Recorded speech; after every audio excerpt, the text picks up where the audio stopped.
ఉంటుందని అక్కడ మాట ఎక్కుతుంది.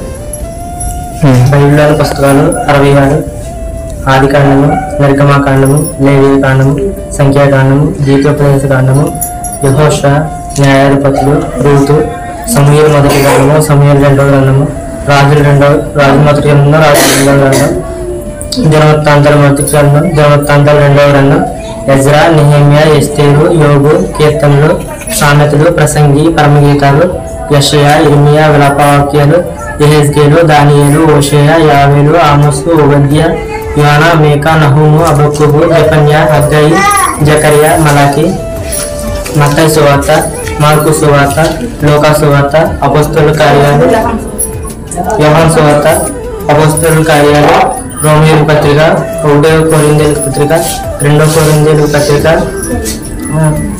గలతీయుల పత్రిక, రోమియోల పత్రిక, ఎఫెసీయుల పత్రిక, ఫిలిప్పీయుల పత్రిక, కొలస్సీయుల పత్రిక, 1 దెస్సలోనికీయుల పత్రిక, 2 దెస్సలోనికీయుల పత్రిక, 1 తిమోతికి, 2 తిమోతికి, తీతుకు, ఫిలోమోనుకు, అర్జునులకు, యాకోబు, 1 యోహాను, 1 పేతురు, 2 పేతురు, 1 యోహాను, 2 యోహాను, 3 యోహాను, యోధా, ప్రకటన గ్రంథం. ఆదికాండం ఏం చెప్పాను? మొదట ఏం చెప్పాను? ఇజ్రాయిల్ అందరూ ఎక్కడ ఉన్నారు? ఐగుప్తులో ఉన్నారు. వాళ్ళ ఎందుకు శ్రమలు పడుతున్నారు? ఆ శ్రమలు పడినప్పుడు ఆ శ్రమలో విడిపించాలని ప్రభు ఆ నిర్గమాకాండంలో మరి ఎవరిని ఎన్నుకున్నాడు? మోసేను ఎన్నుకున్నాడు. అయితే మరి దేవుని సందులో మనకు చాలా అద్భుతాలు, ఆశ్చర్యకార్యాలు ఆ నిర్గమాకాండంలో కలిగి ఉన్నాయి. మరి దేవుడు ఇశ్రాయేలును నడిపించింది నిర్గమాకాండం. దేవుడు మాట దీవించింది.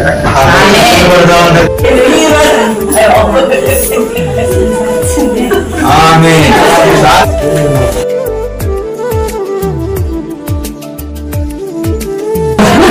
హగ్గయి పుస్తకం.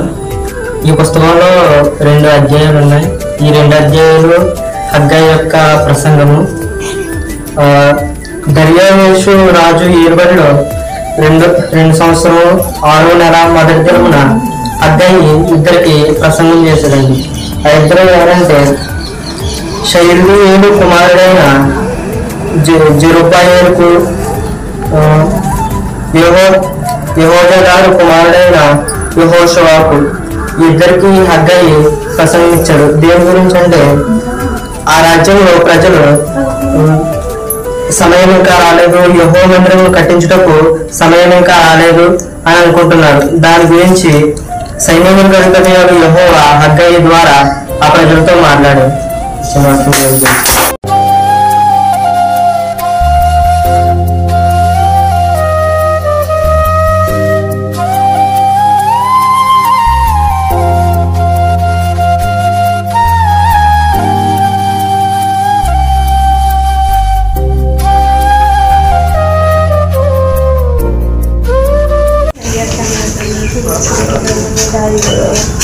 మరి నాకైతే మేకాగ్రం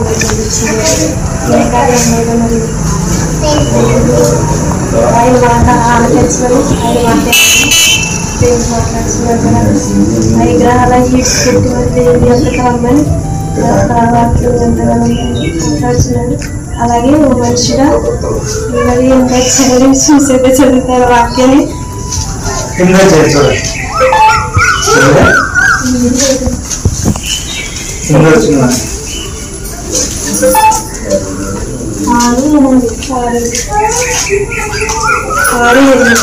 ఓ మనుషుడా, ఏది ఉత్తమో అది నీకు తెలియజేస్తున్నాను. న్యాయముగా నడుచుకునేటకు, కనుకరుని ప్రేమించుటకు, దేవుని మనసు కలిగి దేవుని ఎదుట ప్రవర్తించుటకు ఇదే కదా యెహోవా నిన్ను అడుగుచున్నాడు. మరి ఈ వాక్యాన్ని మరి ఓ మనుషుడా మరి న్యాయముగా నడుచుకోమని దేవుడు చెప్తున్నాడు.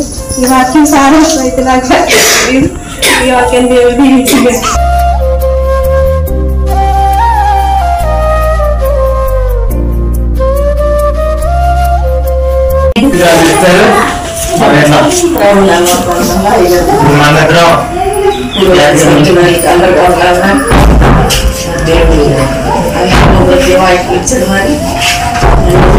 దేవుడు గొప్ప దర్శనం ఇచ్చాడు దర్శించుకున్నాను ధృవీకరించబడిన వారిని బట్టి అన్ని జిల్లాల నుంచి నేను ఏర్పరిచి మాటలుగా నడిపిస్తానని దేవుడు మాట్లాడుతున్నాను దేవుడు राजा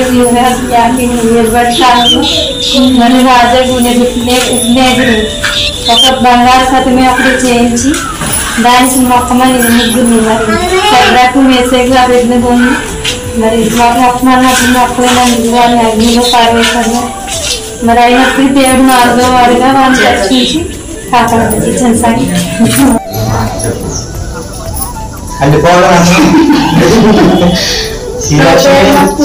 అందరికీ వందనాలు. నాకు వచ్చిన వాక్యం అంటే ఇర్మియా గ్రంథం బెన్యామీను దేశమందులో ఆటల కాపాడమన్నాడు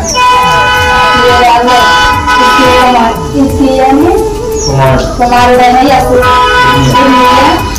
ఆ వాక్యం సొలొమోను రచించిన పరమగీతాలను గ్రంథం వేసి ప్రేమ గురించి సంగతి గురించి రాసింది మరియు దేవుడి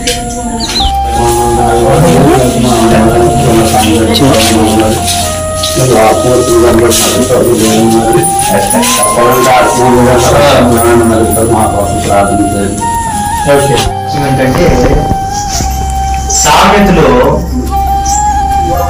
జీవితంలో ఎలా జీవించాలనేది ఆ యొక్క పుస్తకము తెలియజేస్తారు. జ్ఞానం ఇచ్చే పుస్తకం ఏం చెప్పండి? జ్ఞానం ఇచ్చే పుస్తకం మనం జ్ఞానం సంపాదించుకునే పుస్తకము సామెత. దేవుడు మాట నిలిచిన తర్వాత పుస్తకంలో మరియు చదువుకోలేదండి దీనికి ఆరాధించాలని చాలా ఆశగా ఉంది. ఈ ఆశలకి తీరాలని మీరు అందరూ ప్రార్థన చేయండి.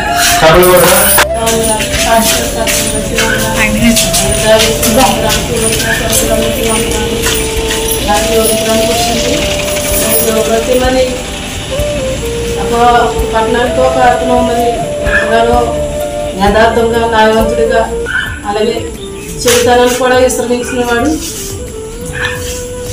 మరి అతని గురించి ఎంతగానో మరి రాశారు. కాబట్టి మనం ఈ రోజు ఇలా రాసిచ్చారంటే ఒక 150 ఏమవుతుందని మరి దాని రాసిచ్చారు. మరి మనం కూడా ఎలా చెప్పడానికి కూడా మరి మాలోకి ధైర్యం సరిపోతుంది.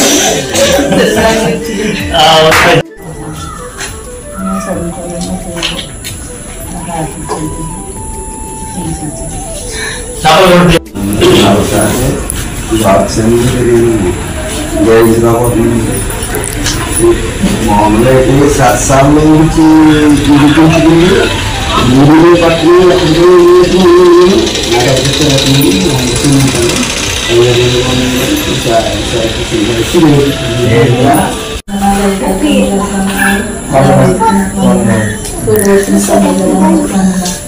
నాకు వచ్చిన గ్రంథం హెజ్రా ముఖ్యాంశం ఏంటంటే పారాదేశపు రాజైన కోరేష్కి దేవుడు మాట్లాడి ఆకాశమందున్న దేవునితో నాకు యోధా దేశమందు సర్వజనులు స్తుతించుకోవడానికి నాకు మందిరం కట్టించాలని ఆజ్ఞ ఇచ్చి ఉన్నాడు. బబుల్లోని కొందరు చెరపట్టిన వారు యోధా దేశస్తులు ఇజ్రాయేల్ దేశానికి వచ్చి ఆరాధించుకున్నారు, స్తుతించుకున్నారు, ప్రారంభించారు. దీంట్లో దావీదు గురించి సౌలు గురించి రాయబడింది. దావీదు సౌలుకి ఉపమానం చేశారు. దీంట్లోని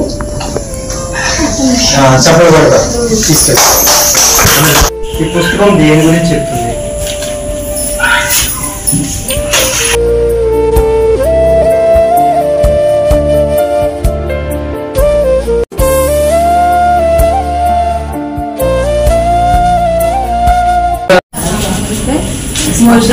గురించి రాయబడి ఉన్నది.